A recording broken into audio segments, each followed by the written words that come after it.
ನಮಸ್ಕಾರ. ಶ್ರೀನಿವಾಸ್ ಅವರ ತೋಟಕ್ಕೆ ಬಂದಿದ್ವಿ ಇವತ್ತು. ಬಹಳ ಚೆನ್ನಾಗಿದೆ ತೋಟ, ತುಂಬ ನೀಟಾಗಿ ಇಟ್ಟಿದ್ದಾರೆ.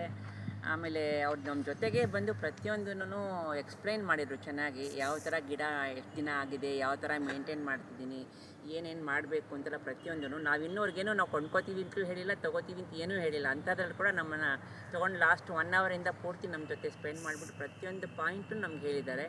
ನಮಗಿವಾಗ ಏನು ಡಿಸೈಡ್ ಮಾಡಿದ್ವಿ ಅಂದರೆ ನಾವು ಪಪ್ಪಾಯ ಹಾಕಲೇಬೇಕು. ಆಮೇಲೆ ಆ ಗಿಡಗಳನ್ನು ಶ್ರೀನಿವಾಸ್ ಹತ್ರನೇ ತೊಗೊಳ್ಬೇಕು ಅಂತ ಇಲ್ಲಿ ಬಂದಾಗ ನಾವು ಹಾಗೆ ಅಂದ್ಕೊಂಡು ಬಂದಿರಲಿಲ್ಲ. ನೋಡೋಣ ಏನಾಗುತ್ತೋ ಅದು ಮಾಡೋಣ ಅಂತ ಅಂದ್ಕೊಂಡು ಬಂದಿದ್ವಿ. ನಮ್ಮ ಮದ್ದೂರಲ್ಲಿ ಒಂದು ಚಿಕ್ಕ ತೋಟ ಇದೆ. ಅದಕ್ಕೆ ಈಗ ಏನು ಅಂದ್ಕೊಂಡಿದ್ದೀವಿ ಅಂದರೆ 10 ಗಿಡ ಆದರೂ ಪರವಾಗಿಲ್ಲ ಶ್ರೀನಿವಾಸ್ ಹತ್ರನೇ ತೊಗೊಳ್ಬೇಕು, ಅವ್ರ ಮಾರ್ಗದರ್ಶನದಲ್ಲೇ ನಾವು ಬೆಳೆಸಬೇಕು ಅಂತ ಒಂದು ಡಿಸೈಡ್ ಮಾಡ್ಕೊಂಡಿದ್ವಿ. ನಮಗೆ ಭಾಳ ಸಂತೋಷ ಆಗಿದೆ. ಆಮೇಲೆ ಇನ್ನೊಂದು ಏನಂದರೆ, ಬೇಕಾದಷ್ಟು ಗಿಡಗಳನ್ನು ಹಾಕಿದ್ದಾರೆ, ಬೇರೆ ಥರದ್ದು ತರಕಾರಿಗಳು ಎಲ್ಲನೂ. ಎಲ್ಲ ಕಿತ್ಕೊಂಡು ಹೋಗಿ ನೀವು ಮನೆಗೆ ತೊಗೊಂಡು ಹೋಗ್ಬಿಟ್ಟು ಅದನ್ನು ಅಡುಗೆ ಮಾಡಿ ಇವತ್ತು ಉಪಯೋಗಿಸಿ ನೀವು. ನಂಗೆ ಖುಷಿ ಆಗುತ್ತೆ, ನಾನು ತೊಗೊಂಡು ಹೋಗೋಕೆ ಆಗ್ತಿಲ್ಲ ಇವತ್ತು ಅಂತಂದರು. ಒಂಥರ ದಟ್ ಹೆಲ್ಪಿಂಗ್ ನೇಚರ್ ಭಾಳ ಇದೆ. ಅದರಿಂದ ಇವರು ತುಂಬ ಮುಂದಕ್ಕೆ ಬರ್ತಾರೆ. ನಮಗೂ ಒಂದು ಖುಷಿ ಆಯಿತು. ಎಷ್ಟೊಂದು ಜನ ಏನು ಮಾಡ್ತಾರೆ ಅಂದರೆ, ನಾವು ಬೆಳೆಸಿದ್ದೀವಿ, ಹಾಗೆ ಮಾಡ್ತೀವಿ, ಹೀಗೆ ಮಾಡ್ತೀವಿ ಅಂತಾರೆ. ನಾವು ಯಾವಾಗ ಸಜೆಷನ್ ಕೇಳ್ತೀವೋ ಅವಾಗ ಏನೂ ಹೇಳಲ್ಲ ಅವ್ರು, ನಮಗೆ ಬಿಟ್ಬಿಡ್ತಾರೆ ಗಿಡ ತೊಗೊಂಡ್ಮೇಲೆ.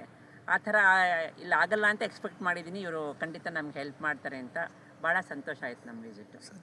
ನಮಸ್ಕಾರ. ನಾವು ಶ್ರೀನಿವಾಸ್ ತೋಟಕ್ಕೆ ನಾವು ಹಸ್ಬೆಂಡ್ ಆ್ಯಂಡ್ ವೈಫ್ ಬಂದ್ವಿ ಇವತ್ತು. ನಿನ್ನೆ ಯೂಟ್ಯೂಬಲ್ಲಿ ನೋಡಿಬಿಟ್ಟು ಅದರ ವಿಚಾರ ತಿಳ್ಕೊಂಡು ಸಡನ್ನಾಗಿ ಕಾಂಟ್ಯಾಕ್ಟ್ ಮಾಡಿ ಇವತ್ತೇ ಇಮ್ಮಿಡಿಯೇಟಾಗಿ ನೆಕ್ಸ್ಟ್ ಡೇನೇ ಹೊರಟ್ಬಿಟ್ಟು ಇಲ್ಲಿ ಬಂದ್ವಿ ನೋಡೋಣ ಅಂತ. ಅಷ್ಟು ಫೋಟೋಗಳೆಲ್ಲ ನೋಡಿದಾಗ ನಮಗೆ ತುಂಬ ಆಸಕ್ತಿ ಬಂತು. ನಾವು ಬೆಳೀತಾ ಇದ್ದೀವಿ, ಆದರೆ ಪಪ್ಪಾಯ ನೀವು ಇನ್ನೊಂದು ಸ್ಟಾರ್ಟ್ ಮಾಡೋಣ ಅಂತ ಇದ್ದೀವಿ. ಇವರ ತೋಟದಲ್ಲಿ ವಿಶೇಷ ಏನಂದರೆ ಭಾಳ ಆರೋಗ್ಯವಾಗಿದೆ. ಗಿಡಗಳು ತುಂಬ ಆರೋಗ್ಯವಾಗಿದೆ. ಎಲೆಗಳು ನೋಡಿದ್ರೆ ಗೊತ್ತಾಗುತ್ತೆ. ಕೆಲವುಗಳು ಹೂವು ಹಣ್ಣು ಬಿಟ್ಬಿಟ್ಟು ಜಗ್ತಾ ಇವೆ. ಅದನ್ನು ನೋಡಿದ್ರೆ ಗೊತ್ತಾಗೋಗುತ್ತೆ ಎಷ್ಟು ಶ್ರಮ ಪಟ್ಟಿದ್ದಾರೆ ಅಂತ. ನಮಗೂ ಬೇಕಾದಷ್ಟು ಇವರು ಕ್ಲೂಸ್ ಎಲ್ಲ ಕೊಟ್ಟಿದ್ದಾರೆ.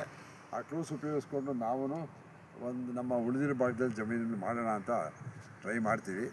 ಇವ್ರ ಜೊತೆ ಯಾವಾಗಲೂ ಕಾಂಟ್ಯಾಕ್ಟ್ ಇಟ್ಕೊಂಡೇ ಇರ್ತೀವಿ. ಜಾಯಿಂಟ್ ಕೊಲ್ಯಾಬರೇಷನ್ ಥರ ಇನ್ಮೇಲೆ ತುಂಬ ಸಂತೋಷ ಆಯಿತು ನಮಗೆ. Thank you very much.